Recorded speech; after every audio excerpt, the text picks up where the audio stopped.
Everyone. On Tuesday evening, as I do every Tuesday evening, I celebrate a 5:30 p.m. Mass here at Holy Family. And as the Mass was going along, the wind kept getting louder and louder. And I've lived in Los Angeles my whole life, and I've never heard wind like that my whole life. And as the Mass was continuing, I kept hearing the doors banging and stuff falling in the back. So before communion, I asked our lector to go around and close the doors because I wanted people to stay safe in here. After Mass, I had a decision to make. Because every Tuesday after Mass, we have confession and we have adoration. And I thought, should I cancel confession and adoration? And I quickly thought to myself, you know, Ricky, you have a lot of reasons why you're going to purgatory already. Don't cancel confession. Cancel adoration. In the midst of all the wind, we had over 20 people here. And it filled that whole hour. And as I finished with my last confession, I walked outside that door there and I looked at our big, beautiful tree, and I just saw the branches just blowing like I'd never seen before. And when I was out there, that's what I saw one of the power servers go out. And the power went out here in our church, and we had about, I would say, 30 people in here praying. And I asked them to turn their phones on, and their flashlights on. And it's interesting, when you need your phone, you don't know how to work it, right? But we got everybody out, walked the sacristan to her car, which we locked up. And as I was leaving the church, I didn't even realize I still had my penitential stole on. And I was walking with the incense. And I walked to the office, and I wanted to make sure our staff got out okay, and they did. And here I am, and I put the incense out, and I'm walking to the rectory, and just the wind, as we all saw, was something that I had never seen before. And as I got into the rectory, the power was out there too, and I instantly thought of my mother, who always told me, make sure you have a flashlight in every room in the house. I didn't have a flashlight anywhere. I didn't listen to my mom. I have lights all over now, trust me. But as I was sitting in the dark, my first thought was for all of you. And I was so worried for my parishioners here. And the texts began to come in, and the emails, people just so worried about each other. Did you hear so-and-so had to evacuate? Is it true, Father, about this family? And I was getting my information from all of you. As I was sitting there, I did find a candle, and I lit the candle in my room, and just praying for you all, I realized I needed to move my car from Ramona Avenue because you know where my house is. We have those big trees there. And I thought, my car's trapped. I'm really going to be in trouble. So in the midst of all the wind, I got into my car and I drove down here and I turned into parking lot and parked my car right here. And as I pulled into the parking lot, I was annoyed because I saw another car. And I thought, I just kicked everybody out. Who would come to the church right now? And I just thought, is somebody clueless? They think we're having meetings right now? Instantly I turned into work mode. And I got out of my car and I greeted the people of this other car. And it was a family I had never seen before. It was a dad, a mom, husband and wife, and their child. And this is what the dad told me. He looked at me, he said, we're trying to have dinner with our friends. We can't make it. There's trees everywhere. And he looked at me and he said, we came to the church because we knew we would be safe here. And I just looked at him and I said, okay, I guess you could park here. Right? I mean, what are you going to say to that, right? And they stayed here that night. And when I woke up the next day to check, they were gone. But isn't that why you're here right now? To get comfort? As that family in the midst of the terrible windstorm came here, you've come here yourself to be comforted, as our first reading tells us today.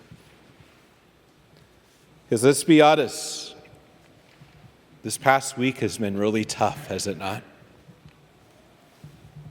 It's been horrible. It's been extremely hard. Let's just say it. This week has sucked.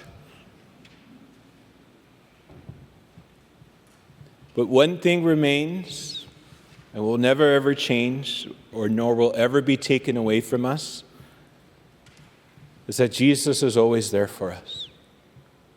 In our good moments, in our bad moments, He's always there. You may not see Him right now, but He's there. So I'm here to tell you this today as your pastor. It's okay to be mad, okay? It's okay to be mad. It's okay to be sad. It's okay to cry. It's okay to be angry. It's okay to feel lost, like your whole world has gone upside down. As Jesus was dying on the cross, He teaches us a very valuable lesson when He said, my God, why have you abandoned me? Because there are moments in our lives that we feel like that. Maybe you have lost your home, or you've been displaced. It's okay to question. Don't feel bad about that. Jesus did that Himself. We're human after all. It's okay to feel overwhelmed too right now, okay? We're all searching for normalcy, aren't we? We're all looking for stuff to hold on to so that our life makes sense. As I went to bed late Tuesday night, I said one final prayer for you all, and I said, Lord, please let me sleep tonight because I know these next few days are going to be tough. And I woke up about 5:30. I don't remember the exact time, and the power was on the house, thanks be to God. And I was so out of it. Normally I am a man of routine. I have my routine in the morning, and normally I pray right away. I can even pray right away. Do my normal prayers.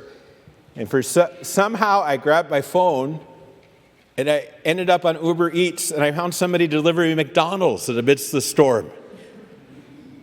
And not only ordered food for myself, but I ordered food for, my Mexican side came out. I ordered food for 20 people, and I was the only one in the house.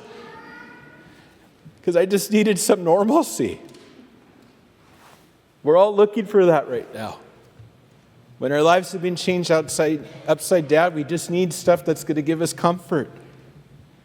So if you, at the beginning of the year, said, I'm going to try this New Year resolution by dieting and all that, that's good. But if you need to eat In-N-Out right now or High Life, go for it, okay? Don't tell your MDs I said that.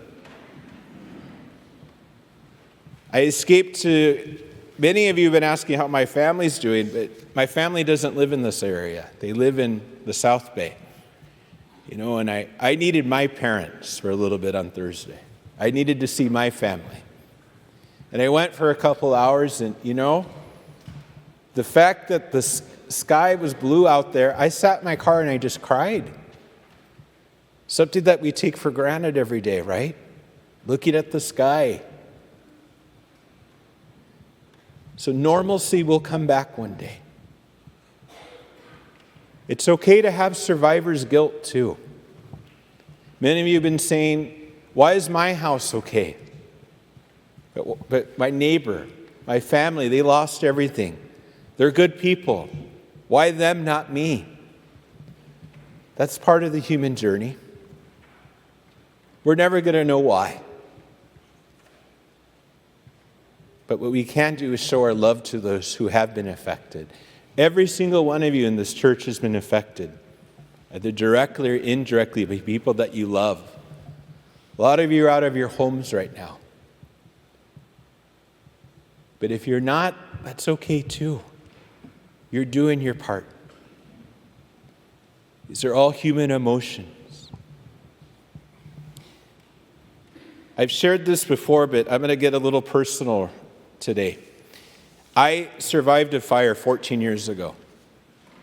The FBI said I was probably 5 to 10 seconds away from dying if I didn't wake up.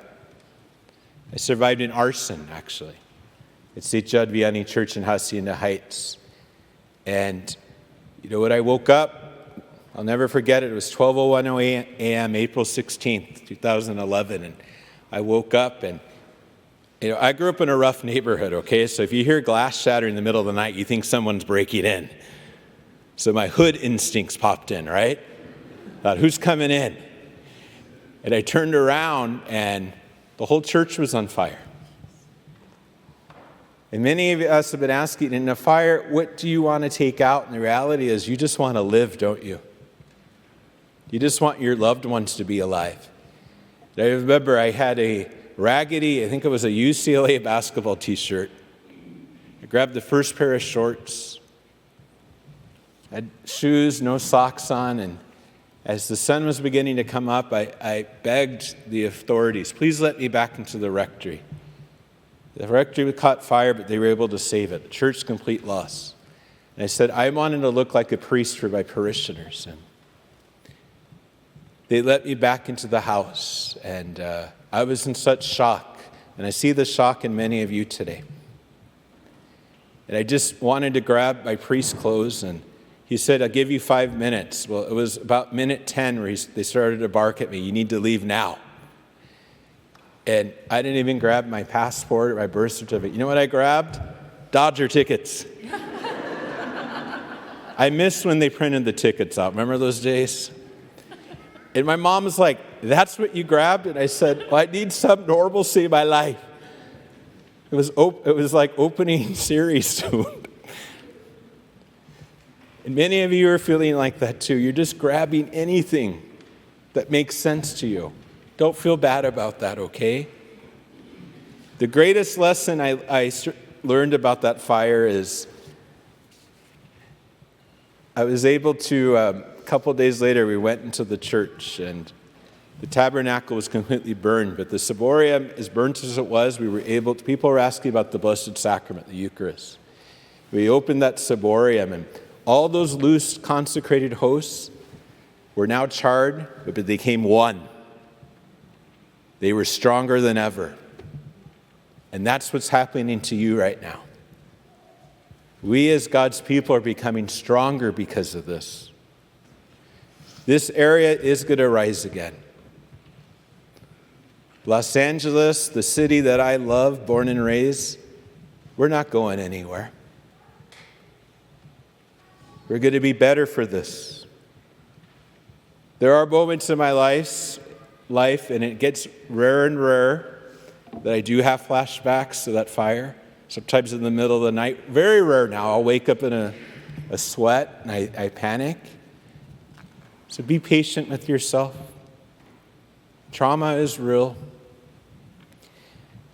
But I want to remind you that you are going to smile again. You are going to be able to laugh again one day. There's going to be a time where this doesn't dominate your thoughts. The destruction never defines us. It's how we show love to one another that will define us. I want you to know I see the good that you're doing. We've been bombarded with people calling, asking how we can help. It makes me laugh, some of the requests. Can we drop off refrigerator or couch?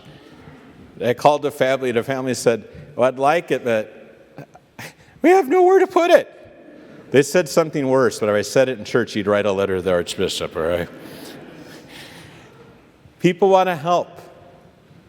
We've established a monetary fund here at Holy Family, where that money will go directly to our parish parishioners who need it. Holy Family people. So my friends, we're going to get through this. We already are. One of my favorite stories is of a school father. He's a fireman.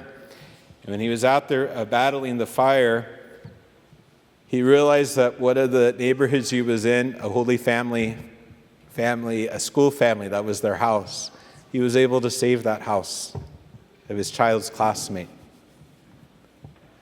There's so much good going on right now. And right now it's hard to see. But I see it. I want you to know I love you very much. Even those of you who drive me crazy once in a while, I love you too, okay? And I know I drive you nuts once in a while too, so pray for me, okay? So what I want you to do right now is I want you just to turn to your family that's with you or to the closest parishioner and just tell them that you love them and that it's going to be okay. Please do that right now.